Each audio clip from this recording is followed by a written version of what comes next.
How was your weekend?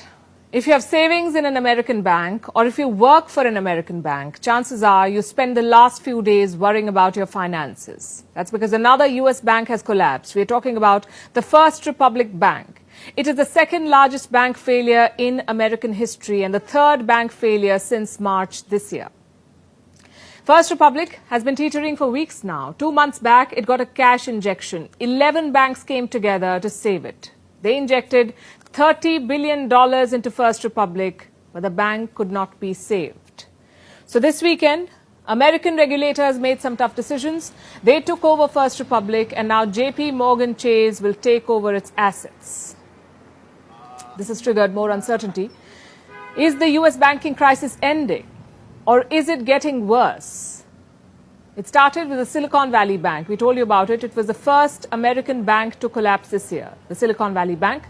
Then another bank fell, the Signature Bank in New York.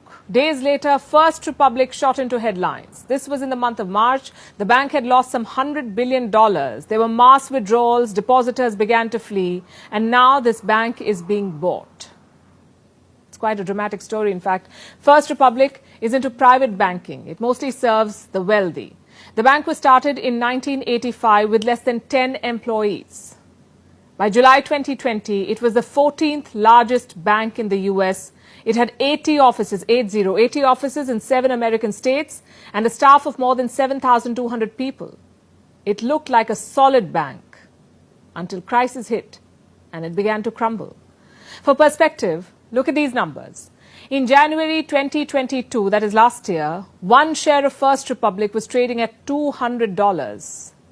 In April 2023, this year, last month, one share was down to less than $5. So from $200 to less than $5. That's a fall of over 95%.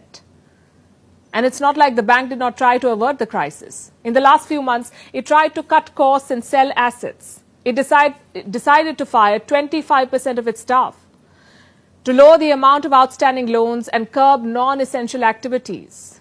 Plus, it got a rescue package, the $30 billion I told you about. 11 banks gave this money in the form of deposits to First Republic, but it seems none of it was enough. And last week, the regulators took a call. They were going to take over the bank, and this weekend they pulled the trigger.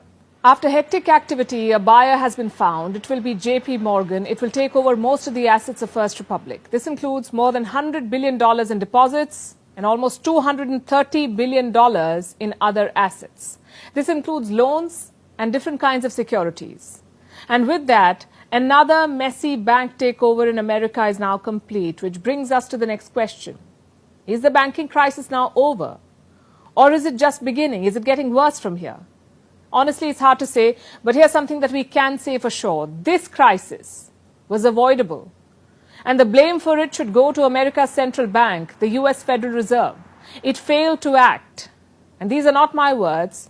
This is an admission from the central bank itself. Good afternoon. They have released a report, an assessment of the Fed's response to the crisis, and this report highlights some clear shortcomings. It says there was a lack of oversight and US officials failed to anticipate the threat. In fact, let me quote from that report. Federal Reserve supervisors failed to take forceful enough action. SVB's failure, that's Silicon Valley Bank, its failure demonstrates that there are weaknesses in regulation and supervision that must be addressed. Supervisors did not fully appreciate the extent of the vulnerabilities as Silicon Valley Bank grew in size and complexity.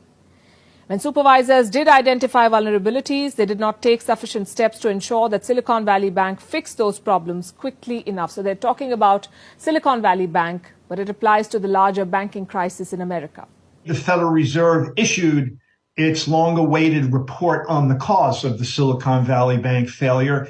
And while it put the failure squarely in the hands of management and its board for failing to oversee a safe and sound business plan, the Fed did put some heat on itself that its own bank regulators did not respond quickly enough and forcefully enough to conditions on the ground. So the US central bank messed up, and bankers around the world paid a price for this.